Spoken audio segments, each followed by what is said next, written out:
Welcome back to another technical deep dive here in the debug zone. Today we're tackling a big question and breaking it down with insights from other users. Hopefully this clears up some misconceptions and helps you get the answer you need. So buckle up, stay a little curious, and let's jump right in.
And that's a wrap.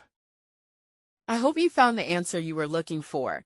If you did, take a second to hit that subscribe button. It really helps out. And let me know in the comments which solution worked best for you. See you next time in the debug zone.